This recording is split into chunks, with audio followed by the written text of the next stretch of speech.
the Utah Mammoth are the reported one of the front runners, and to me, they have to be. And we're going to go through some packages, but what are your initial thoughts on Utah and the possibility of shipping Larkin there? I love it. I think that's the best one I've heard so far. I mean, obviously his top three were ridiculous, and I don't know how much I believe in San Jose being an actual option. I don't know if they want to split up that young core they can build just yet. But Utah, they've got good prospects. They've obviously got a lot of draft picks that they could throw around. Obviously, we talked about it before, but Logan Cooley is the guy that would be, the crown jewel to bring in here in a package in return for Larkin. That's basically like adding a 22-year-old Dylan Larkin to your team. And so last year, in only 54 games, he had 24 goals, 6 on the power play, 54 hits, which I saw, which would have been 6th for Red Wings forwards last year, and that was only in 54 games. Peace out, Cam. Appreciate you, brother. So Logan Cooley would be a guy that, like you said earlier, that you would start with. I don't know if they'd be willing to do that, but seems like they're also interested in Sebastian Cossa, so maybe it could be a package deal. But also Tija Ginla is a guy that I would really, really be going after if I was giving Dylan Larkin to the Mammoth. He was their first pick in franchise history. He was 6th overall in 2024. He, in the WHL, since 2023, he has 102 goals in 133 games with 206 points. The guy is just an absolute sniper. That is a guy who projects to be a big-time goal scorer, big-time point getter in the NHL, and that would be something that would be very nice to have in your war chest.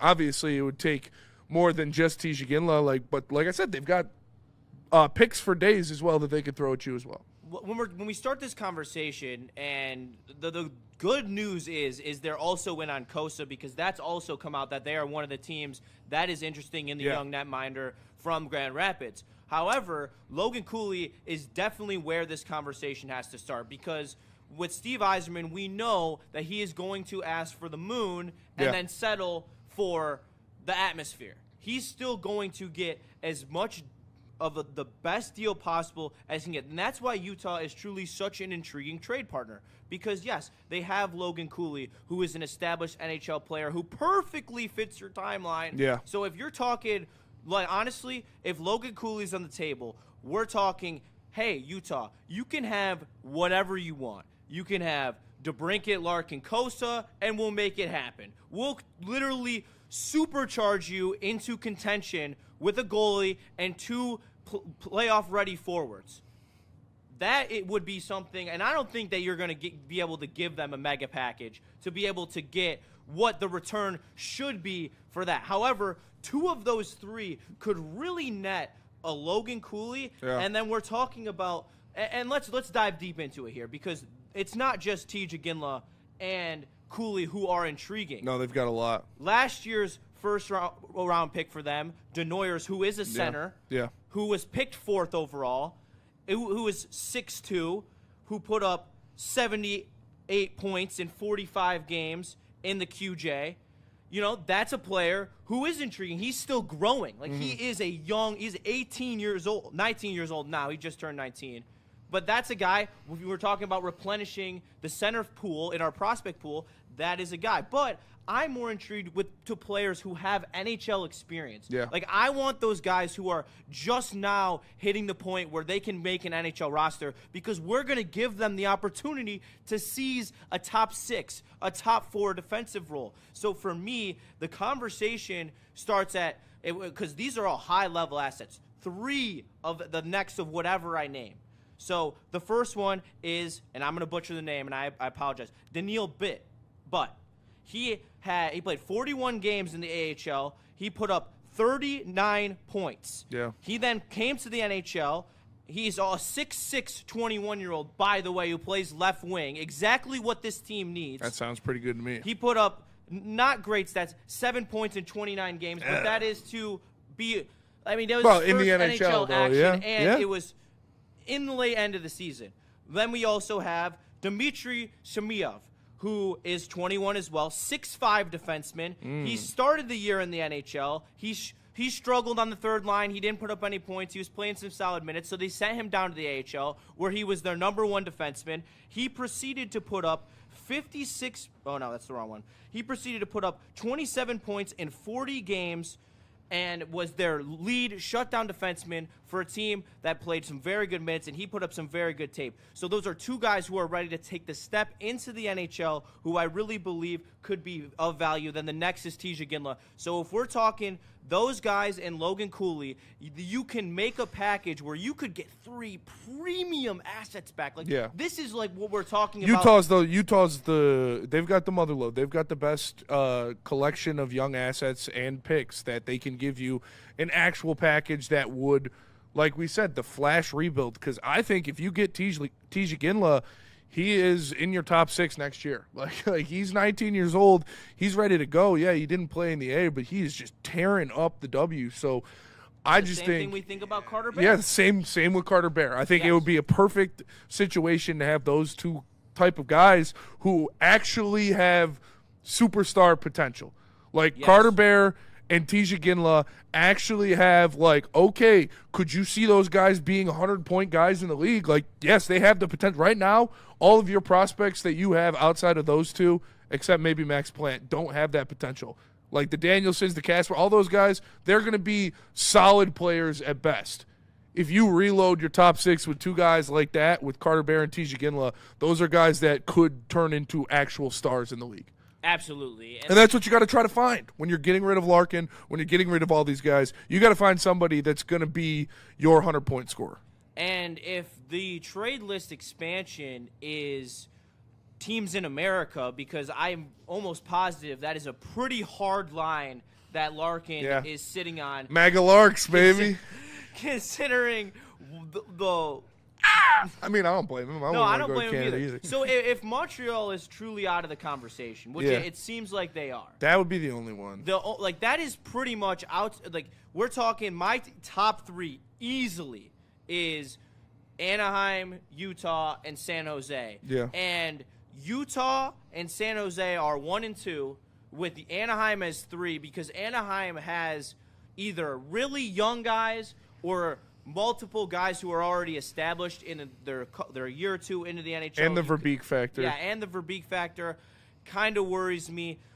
I do, though. Like, Utah is really starting to emerge as that trade partner that really makes a lot of sense. Clayton Keller is there. Yeah. The USA, they played on a line together in the Olympics and had a lot of success. Mm-hmm. Like, that is a connection that is there. With that being said, though, there is a line that Utah will have in the sand. That they are. I don't think there's any line that they can draw that you wouldn't pass for realistically. Like, obviously, if they're talking Mo Seider or something like that, like, no, shut up. But with the assets you have, with what you can give them, take Larkin and take Sebastian Cossa. You want him? Okay, you want a young center to replace Cooley? Okay, take Danielson too. And then guess what? We'll throw Justin Falk on top and give us Logan Cooley and give us fucking one of your center prospects. Like, I mean, you have to make them say no, and you have, as the Red Wings, the expendable assets, I think, to do it. Yes, because if you, like, there's a difference between overpaying and overpaying for elite talent possibility. Yeah. I would overpay for Cooley or Ginla. I would as well. And that's where, and what I was going to say was, like, Utah's line in the sand is for their guys, because they have so many appealing players with the rosters that they already have that is peaking earlier than they expected. This is an opportunity to potentially go in there as bandits and pick on them as a newer franchise that they are, like, willing to push their way, their chips in the middle of the table, trying to do anything to cement themselves as a threat of a franchise going forward, that Steve Yzerman could possibly be able to take advantage and go in there and pick up multiple prospects that he likes. Because you know what? I'll give him credit. He knows how to pick them in the prospect pool. Yeah. And if he's going in there and he identifies a Ginla, Denoyers, or Butt as a guy, as 2 top 6 guys in the future, I am 100% okay giving away 2C right now for that type of return. Yeah. Garrett, how you feeling about Utah?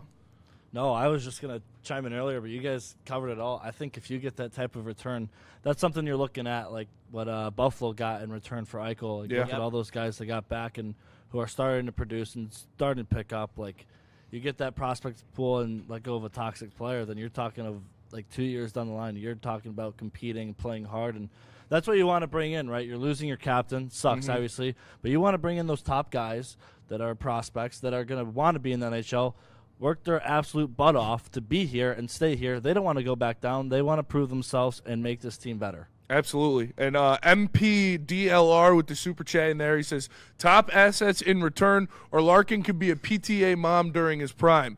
Mr. and Mrs. Illich, Howe, Yzerman, Lidstrom, we do not bend the knee for Dylan. And he's 100% correct. And Mark Vanderhage says, Utah podcast have the offer as Caleb Denoyers or Tisha Ginla, Smashkovich, Petrika, or McBain, and a pick for Larkin and Kosa. I'd come everywhere. Yeah, for sure. I'm not going to lie. 100%. That package is absolutely loaded. I have another one for I would rather have Tisha Ginla personally, but, I mean. Tisha Ginla looks to be the more offensive guy versus the two-way forward of the Denoyers, and I personally agree. I think need Ginla, goal scorers. especially if you can get either Shemiyev or Butt, because I think they're kind of. And his dad's your power play coach. Like that, that's got to play a little bit of a factor. I know we like to say that stuff like that doesn't, but I think the Clayton Keller factor, I think them also wanting Sebastian Kosa factor, and the Jerome Ginla factor could be pretty telling of this being I think more of a possibility than even everybody else is putting. And the thing about Utah, I think this one makes the most sense so far. No, it does. And the thing about Utah too is there is literally multiple packages that they can offer you. Like I have another one right here. Yeah. Dylan Larkin for JJ Peterka, who just got traded from Buffalo. He's just under a point per game winger. Tisha Ginla, Utah's 2027 first round pick, and Utah's 2026 second round pick. I think that's a value that's. I'd be really good giving that up because you also have Peterka signed for $7 million through 2030. He matches your timeline. I think he's a guy who could fit well in this team, and he doesn't really help with the sandpaper factor. But you got guys who can help that. Yeah. So I think as we're going, I agree. Alex Tanguay is power play coach, not Jerome Ginla. I don't know what I was thinking. It's Tanguay. I just didn't want to call you out. It's all right. Do it. Yeah, anyway. We're gonna move on because I think we're all in agreement. That is the eggs grade scenario. Is if we were able to raid Utah for any of their young pieces. Yeah, and that's the Clayton Keller factor of it is there. Like off of the teams that he named, this is one that is willing to do business with you, that has one of his USA buddies on it, and they want Sebastian Kosa. Yeah, like that's. I mean, that's pretty big for me. If we can get what Mark Vanderhage said, yeah, I would do that in a fucking heartbeat. I really like Tisha Ginla. I think. Yeah, I loved his tape coming out. Yeah. I don't know if you remember that. That was in the NBN draft. Yeah. I was telling you, I was like, he's projected like 12 right now. If he were to slip, like I'd be praying for it. So that's a guy that I know very well, very good player, and obviously has the pedigree to be a very good pro, as his father was.